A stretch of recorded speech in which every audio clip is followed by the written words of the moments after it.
Yo, what's up, guys? Ballhawk here, and we are going over our Week 6 game in the IPA Season 2 Multros Division. Let's hop into the match. Alright, so we've got the Indiana Screamers against the Toronto Maple Leafs.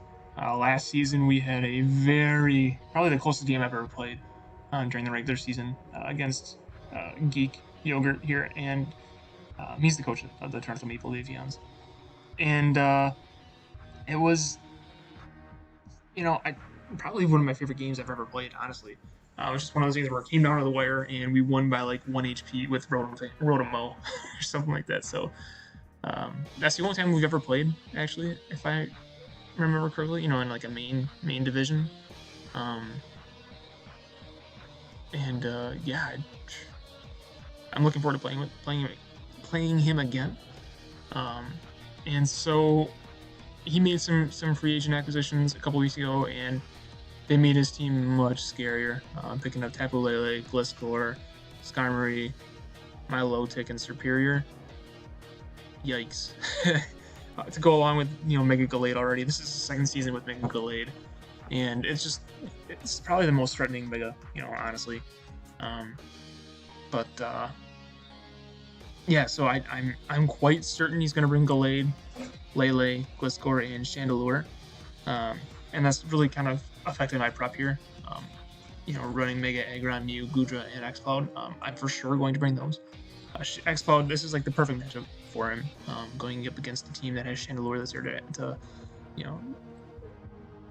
take advantage of Mega Aggron and Rillaboom. We're able to lure it out with those, bring X-Cloud in against the Shadow Ball, and just click Boom Burst, and hopefully be able to do that a couple times during the match. I could see him bringing Skarmory, just because, Rillaboom and Cloyster and Mega Aggron are, they're a couple staples on my team, and they're not going to be able to do anything really to Skarmory, so Skarmory's there to be able to just do whatever it wants. Kangaskhan, he's brought a couple times, and he's brought like a Toxic, Wish, Sucker Punch, or, Seismic Toss set that's just really annoying with how bulky Kangaskhan is. I can see him bringing that. Ribombee at one point, 3 weeks into the season, I believe was the kill leader in this division, believe it or not. So I never expect him to, I kind of always got to be ready for him to bring that one, potentially. And Milotic really affected my team building a lot this week. I think that, right away looking at this, I thought for sure I'm going to bring Cloyster, just because he's got Chandelure and Gliscor.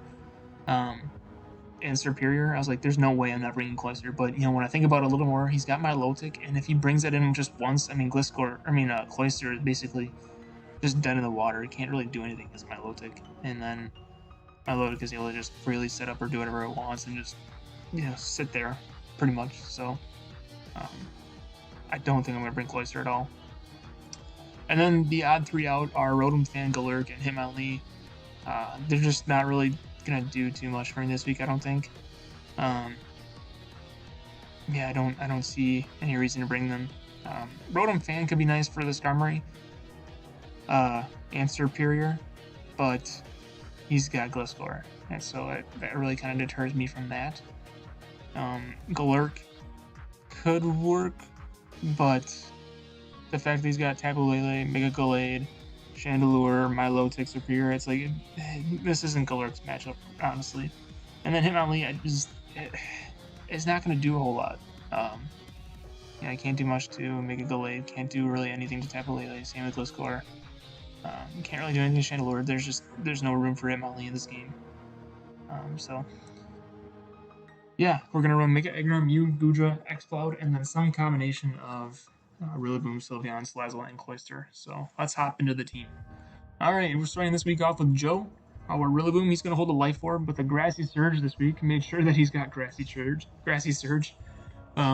He's going to run Grassy Glide, Swords Dance, Knockoff, and U-Turn. And then we're going to just go 224 HP to make sure that we're able to outspeed something like Drapion. And then, I'm always half-assed in this part, like, I always say I'm trying to hit some speed benchmark, but then when I get into the team builder video, I always forget what the benchmark is. But rest assured, I'm hitting some kind of speed benchmark there with that 224 EVs and a Jolly Nature. Next, we're gonna max out his attack and just pump the rest into special defense. And that is our Joe. He's just going to be there to set terrain for massive regen for the rest of my team and just threaten things with knockoff, U-turn, and be that something that threatens a Sword Stance Grassy Glide at some point in the game as well. Next up, we've got our Inside Voice with a Choice Spec Scrappy ability, and we're just going to go max HP, max special attack with a Calm Nature, and run Boom Burst, Fire Blast, Surf, and Ice Beam. These EVs will allow us to live something like, or be able to take something from Chandelure a lot better. Specs Flamethrower is able to get pretty dang close to knocking it out. And Overheat is just going to obliterate it from the get-go. And it's able to live things from Tapu Lele, where otherwise it wouldn't. And then it's able to hit everything really hard with Boom Burst. Fire Blast is there for Skarmory and Superior. Ice Beam is there for Gliscor, and Surf is there for just basically some other attack. I was thinking he had electric coverage, like Thunderbolt, but he doesn't. The only form of electric coverage he gets is Shockwave, and when I was doing the calcs, Boom Burst just hits anything that Shockwave hits super effectively, much harder. So there's really no point in bringing electric coverage or Shockwave or anything electric on X-Ball. He does get Ice Fang or Thunder Fang, but again, like why would you run that? There's really no point. So that's our Inside Voice this week. Next up, we've got InGen with the Sturdy ability before Mega Evolving. And we are going to run the same Mega Tank that we've run all season with Stealth Rocks, Heavy Slam, Earthquake, and Ice Punch. The thought process here is just to sit in front of everything and threaten with Heavy Slam and Earthquake, and then Ice Punch is there for Gliscor and Superior.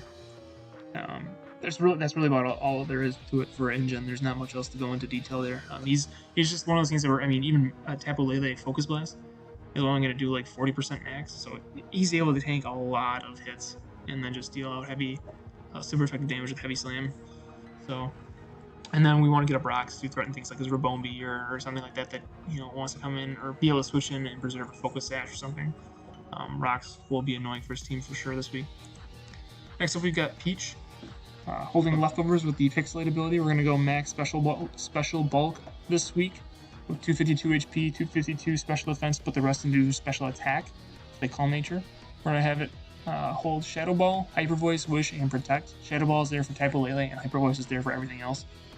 Hopefully we'll be able to switch in and take advantage of Tapu Lele and just anything really. Anything that is specially. Hyper Voice is going to be able to put Mega Gallade into range for Mew Girl or InGen or something else. And just it always hits hard. So that is Peach. Next up, we've got Mew Girl, and we're gonna run a fun Dragon Dance set this week with a Cobra Berry.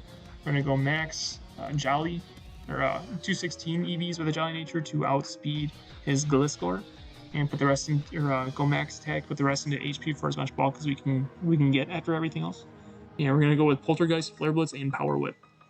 The Poltergeist and Flare Blitz were kind of no-brainers, just because Ghost and Fire coverage hits super effectively for at least half of his team. And then was trying to figure out if I wanted to go with Leaf Blade or Triple Axle or Power Whip. I think ultimately I decided to go with Power Whip just because it is able to one-shot my Lotic, whereas Leaf Blade can't. And anything that would hit, or anything that Triple Axle would hit super effectively, kind of just can't hit Mew hard enough to threaten it really, and just dies to 2 hits at the very least. So didn't see any reason to run ice coverage on Mew Girl, and Power Whip just seemed like the better option this week. And lastly, we've got Densissima, our Goodra, holding an Assault Vest with max HP and 8 special defense EVs, and putting the rest into special attack. Goodra is our special wall. It's going to be our main switch into Chandelure, other than X-Cloud. To tank everything, like Rotom, or like Overheat and Flamethrower. It actually has a decent matchup against Tapu Lele as well, as long as he doesn't bring Psyshock. And then we'll be able to threaten things with Sludge Wave, Draco Meteor, and Ice Beam is there for Gliscor, and Flamethrower is there for Superior and Skarmory. That is the team, and let's get to the battle. Alright, so getting to the battle here, looking at the team preview.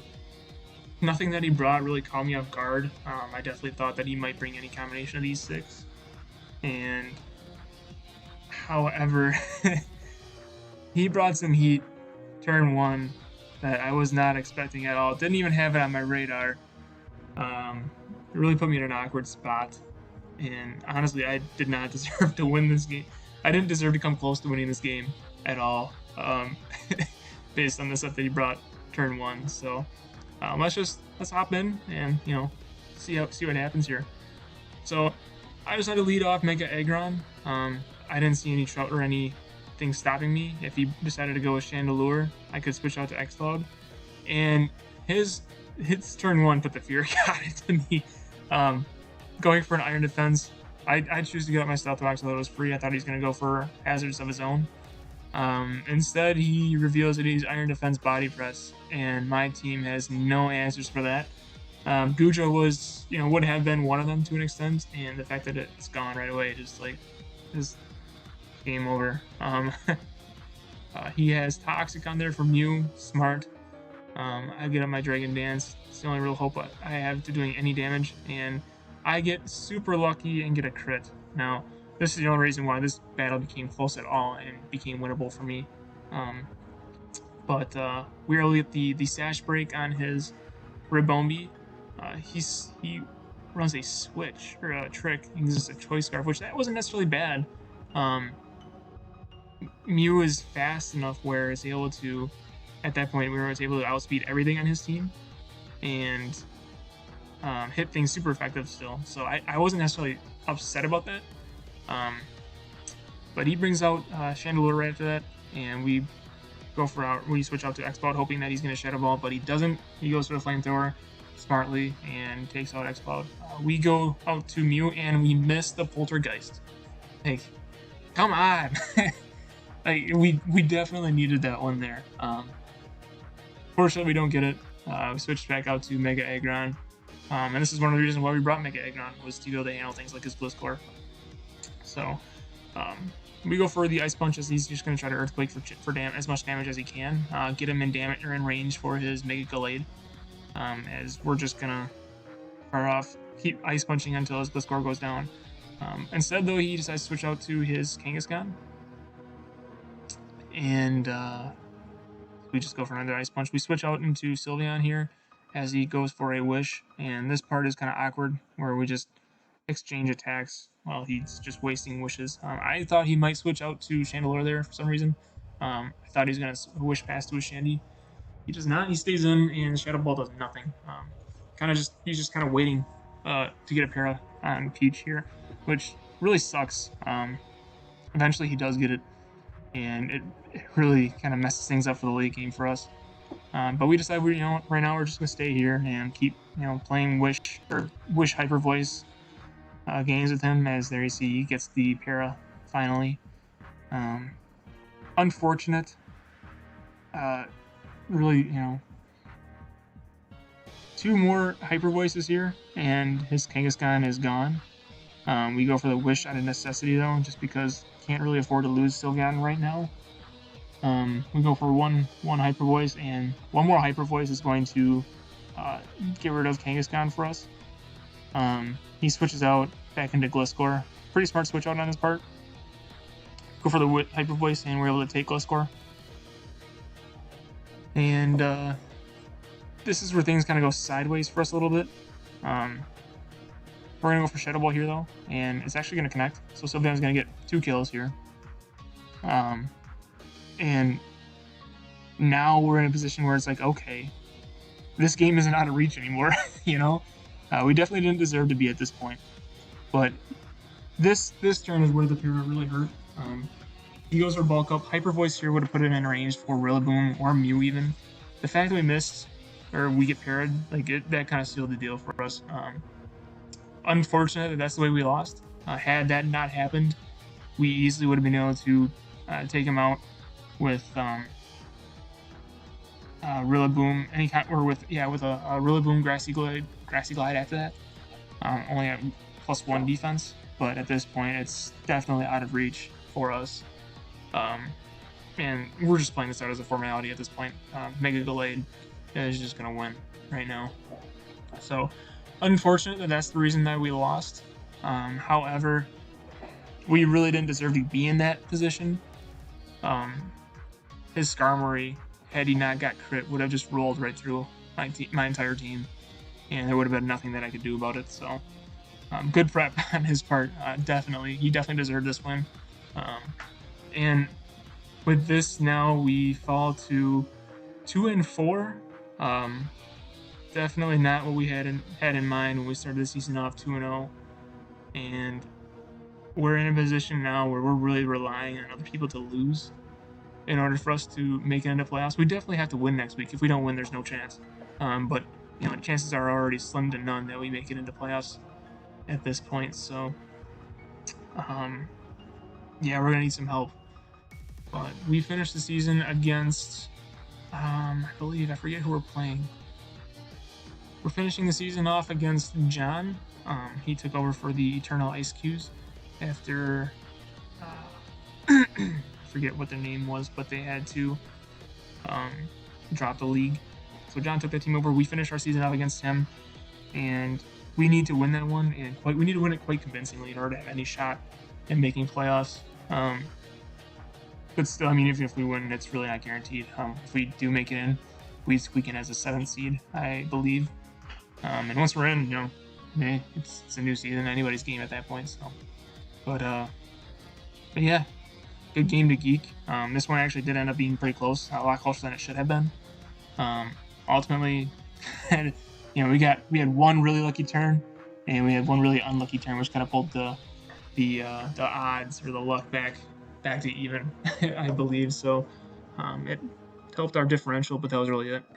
A good game to geek. Great prep as always. He's a good team builder for draft, and yeah, hopefully we'll get lucky and we'll win next week and get some help and make it into playoffs, and maybe we get a rematch. So, but until then, good game, geek. Thanks for tuning in, and I'll see you next week for the regular season finale. Peace.